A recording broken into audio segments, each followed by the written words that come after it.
અરવલ્લીથી સમાચાર મોડાસા શહેરમાં ધોધમાર વરસાદ શામળાજીમાં પણ મેઘરાજાની તોફાની બેટિંગ મંદિર તરફના માર્ગ પર ભરાયા પાણી રોડ રસ્તા પર પાણી ભરાતા વાહન ચાલકો અટવાઈ ગયા છે તો ઉત્તર ગુજરાતમાં મેઘરાજાની બેટિંગ જે યથાવત જોવા મળી રહી છે સાબરકાંઠામાં વરસાદ જોવા મળ્યો છે છોટાઉદેપુર તરફના વિસ્તારમાં પણ મળ્યો અને હવે અરવલ્લીથી સમાચાર મળી રહ્યા છે રસ્તાઓ નદી બની ગયા છે શામળાજીમાં મેઘરાજાની તોફાની બેટિંગ કરતા મંદિર તરફના માર્ગ પર પાણી ભરાવાની પરિસ્થિતિનું નિર્માણ થઈ ગયું છે બે દ્રશ્યો આપ જોઈ રહ્યા છો શહેરી વિસ્તાર કે જ્યાં પણ ધોધમાર વરસાદ વરસી રહ્યો છે ગ્રામ્ય વિસ્તારમાં પણ સારો એવો વરસાદ છે સમગ્ર અરવલ્લી પંથકની શું પરિસ્થિતિ છે વરસાદને લઈને વધુ માહિતી હાર્દિક પાસેથી મેળવીએ જી હાર્દિક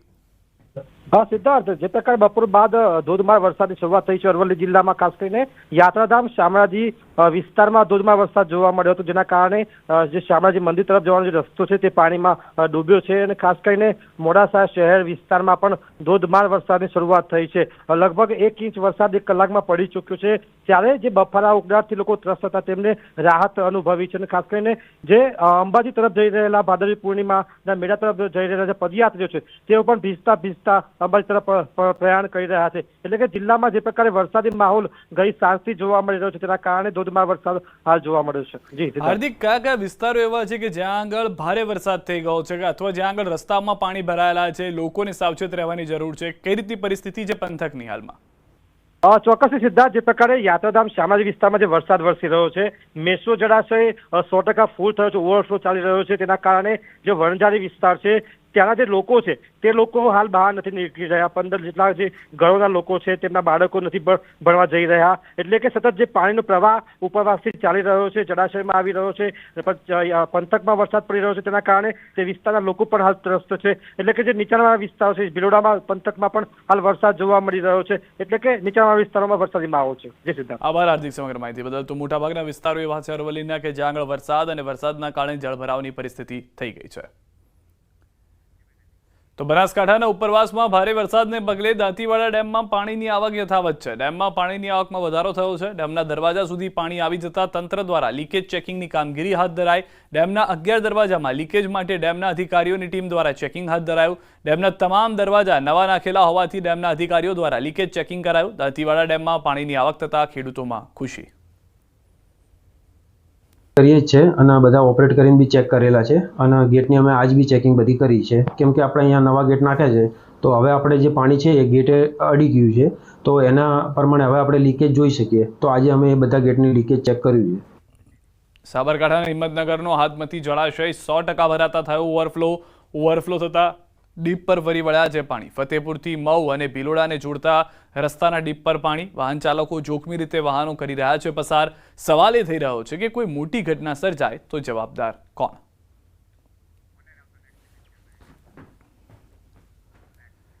ખેડા જિલ્લામાં સાબરમતી નદીના પૂરના પાણીથી ભારે તારાજી સર્જાય છે ખેડૂતોના મોંમાંથી કોળિયો છીનવાઈ ગયો છે ભારે વરસાદ બાદ નદીમાં 2 લાખ ક્યુસેકથી વધુ પાણી છોડાતા ખેતરોમાં પાણી ભરાઈ ગયા છે ખાસ કરીને રસિકપુરા ગામમાં ડાંગર શાકભાજી અને ફૂલોના પાકને ભારે નુકસાન થયું લાખોનું રોકાણ કરનાર ખેડૂતો હવે વળતર અને સહાયની રાહ જોઈ રહ્યા છે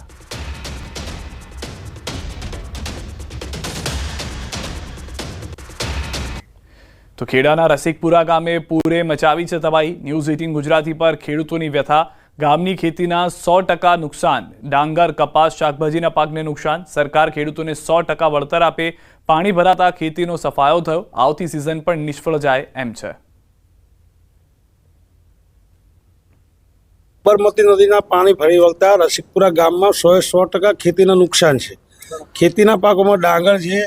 પછી કપાસ છે ફૂલ છે શાકભાજીમાં ભીંડો છે દૂધી છે કારેલા છે માંડવાવાળા બધા ખેતીના પાકો છે એ બધાને પૂરેપૂરું 100% નુકસાન છે રજૂઆત અમે સરકારને એવી કરીએ છીએ કે અમારા ગામમાં 100%નું વળતર આપે અને ખેડૂતોને દરેક વીઘાએ ડાંગર કરીએ તો બી 25,000 થી 30,000 રૂપિયાનું ખર્ચ લાગે છે માંડવાવાળાને એક વીઘાએ 50,000 થી 70,000નું ખર્ચ લાગે છે જેમના ભરપાઈ થાય એવી અમે સરકારની જોડે માંગણી કરીએ છીએ તમામ નુકસાન જ છે ડાંગરને એવું પાકોનું નુકસાન કરેલું છે બધું પાણીથી બહુ ખૂબ નુકસાન થયું છે સરકારે જેટલું પાણી છોડવાનું હતું એથી અધિક પાણી છોડી દીધાથી લગભગ ટોટલી ખેતી સાફ થઈ જઈ છે પાક નુકસાની હવે આ તો સિઝન તો નહીં જ પણ બીજી સિઝન લેવાની શક્યતા છે નહીં હજુ એક માથોડું પાણી ડાંગેરોમાં છે અને અમે કોપ લોન લીધેલી ખેતી કરવા માટે તે ભરી શકાય એવી પોઝિશન નહીં. સાહેબ, સાબરમતીનું જે પાણી અતિશય વધારે આવવાથી